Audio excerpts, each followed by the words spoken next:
Hello दोस्तों, आज हम लोग बात करने वाले हैं डायरेक्ट सीडलिंग ऑफ राइस और ये न्यूज़ में क्यों था, इसके ऊपर चर्चा करेंगे। चलिए शुरू करते हैं।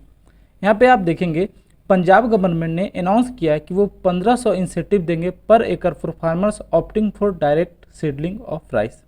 यहाँ पे पंजाब गवर्नमेंट ने बोला है कि वो हर एक किसान को 1500 पर एकड़ देंगे जो कि इस्तेमाल करेंगे डायरेक्ट सीडलिंग ऑफ राइस। तो ये डायरेक्ट सीडलिंग ऑफ राइस है क्या, इसके बारे में हम लोग थोड़ा सा समझने का कोशिश करते हैं। अब उससे पहले एक डाटा देख लेते हैं। 2021 में बताया गया कि 18% total rice area in the state was under DSR. 18% का एरिया डीएसआर के अंडर था, जो आपको अभी हमने बताया। और इससे पहले बताया जाता है कि 10 लाख हेक्टेयर इसका एम टारगेट था। पंजाब गवर्नमेंट का टारगेट था कि 10 लाख हेक्टेयर इसके अंडर लाया जाए, पर यहाँ पे देखेंगे सिर्फ 5.62 लाख हेक्टेयर इसमें आ पाया, पॉसिबल हो पाया। तो अब इसी को इनकरेज करने के लिए गवर्नमेंट ने यहाँ पे इंसेंटिव निकाला है ताकि किसान जो है इसको ऑप्ट करें। अब हम लोग समझने का कोशिश करते हैं कि डीएसआर मेथड क्या है। आपको देखिए दो मेथड आएगा, डीएसआर मेथड और ट्रांसप्लांटिंग। तो दोनों में अंतर क्या है, दोनों को अच्छे से समझेंगे। और ट्रांसप्लांटिंग से आप अवगत होंगे, अगर आप कभी गांव गए होंगे या आपका अगर गांव में खेत होगा तो आपको पता है ट्रांसप्लांटिंग मेथड क्या होता है। फिर भी मैं यहाँ आपको इन नटसेल आपको बताऊंगा और हम लोग डीएसआर मेथड पे भी यहाँ पे डिस्कशन करेंगे। अब सबसे पहले समझते हैं ट्रांसप्लांटिंग पैडी क्या होता है। आपने देखा होगा कि अगर आपने धान की अगर फसल आपने लगाते हुए देखी होगी, आपके अगर गांव में खेत है आपने देखा होगा, उसमें क्या होता है कि सबसे पहले सीडलिंग को कहीं और लगाया जाता है। उसके बाद कुछ दिनों बाद उसको ट्रांसप्लांट करके लगभग 25 से 30 दिन बाद फील्ड में लगाया जाता है। बताया जाता है कि जो नर्सरी का जो सीडबेड जहाँ पे स्टार्टिंग में सीडलिंग तैयार किया जाता है वो 5 से 10% एरिया मतलब ट्रांसप्लांट किया जाता है, जो टोटल आप देखेंगे टोटल फील्ड में लगाने वाले हैं।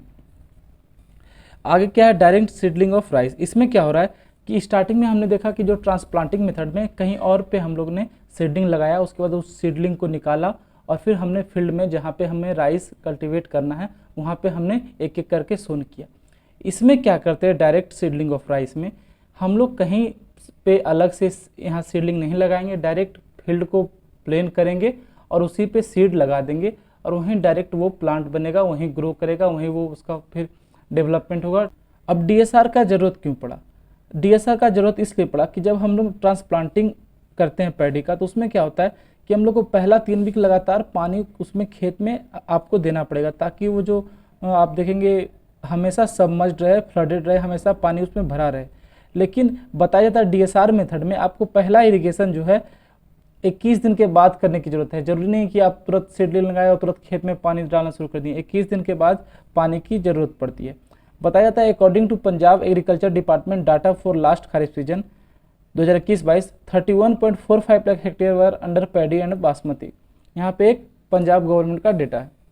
उसके बाद बताया जाता है एज पर द स्टडीज़, आपको ये जान के मतलब डाटा आप बहुत ही आश्चर्यचकित होंगे कि 3600 से 4125 लीटर वाटर लगता है 1 kg ऑफ राइस को ग्रो करने में। इतना ज़्यादा वाटर जो है एक राइस प्लांट आप देखेंगे 1 kg बनाने में इतना ज़्यादा लग जाता है।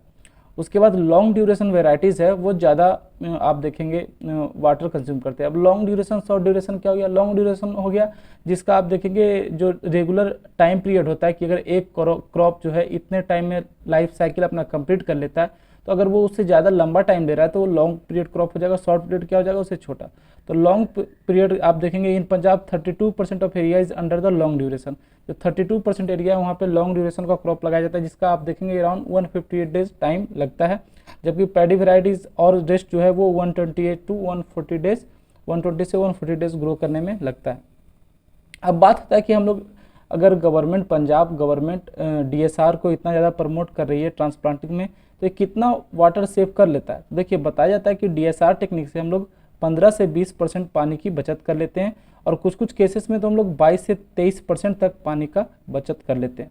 जहाँ डीएसआर में हम लोग सिर्फ 15 से 18 इरिगेशन करते हैं। इरिगेशन क्या होता है कि अगर एक क्रॉप लगा रहे हैं तो टोटल उसका जो क्रॉप पीरियड आप देखेंगे सोइंग से लेके मतलब वहाँ पे हार्वेस्टिंग तक जितना बार हम लोग पानी उसका सिंचाई करते हैं तो यहाँ पे टोटल इरिगेशन हो जाता है।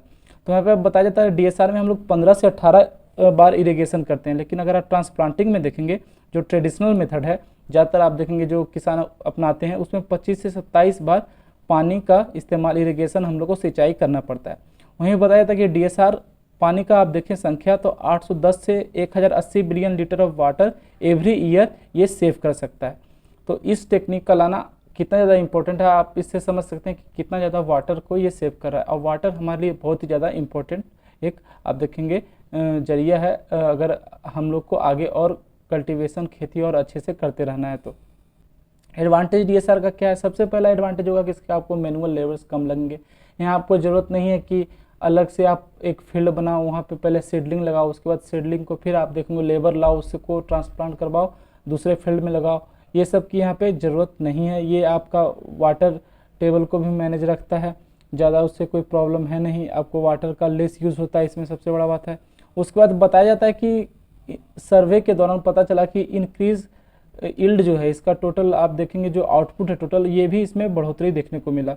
यहाँ देखिएगा लिखा हुआ है according to the results from research trials and farmers yield survey after the technique yield is 1 to 2 quintals per acre higher than puddled transplanted rice. यहाँ पे 1 से 2 क्विंटल पर एकड़ जो यील्ड है राइस का वो यहाँ पे बढ़ गया। अब डिसएडवांटेज क्या है, तो देखिए डिसएडवांटेज क्या है, आपको अगर सॉइल में ही आपको सीड आप सो कर रहे हैं डायरेक्ट, तो आपको वैसा कंडीशन बनाना पड़ेगा। तो इसलिए ऐसा नहीं कि हर सॉइल में ये आपको हो जाएगा। आपको यहाँ बताया जाता है कि सैंडी लोम, लोम, क्ले लोम और सिल्ट लोम आपको देखेंगे इसमें ये ज़्यादातर ग्रो किया जाता है। अब यहाँ लाइट टेक्सचर सॉइल नहीं चलेगा। उसके बाद यहाँ पे बताया गया कि it is recommended to avoid this technique. अगर मान लिया जाए कोई फील्ड है जहाँ पे अब कॉटन, मेज, शुगरकन पहले से लगा रहे थे, अब अचानक से अगर ये सीड लगाते हैं तो यहाँ आप देखेंगे रिजल्ट अच्छा आपको नहीं देखने को मिलेगा। तो इसके लिए आपको पहले से उस फील्ड में हमेशा आप राइस लगातार लगाते आ रहे हों, तो ये सब बातों को ध्यान रखना पड़ता है। तो देखिए अगर थोड़ा सा आप प्रिवेंशन करेंगे तो यहाँ पे देखिए आपका यील्ड भी बढ़ेगा और वाटर को भी हम लोग बहुत ज़्यादा सेव कर सकते हैं। तो एक अभी आप देखेंगे करंटली न्यूज़ में था, तो इसलिए मैंने सोचा कि मैं इस टॉपिक पे एक वीडियो बना लेता हूँ। उम्मीद करता हूँ आपको समझ में आया होगा। मिलते हैं अगले वीडियो में, तब तक पढ़ते रहिए। जय हिंद।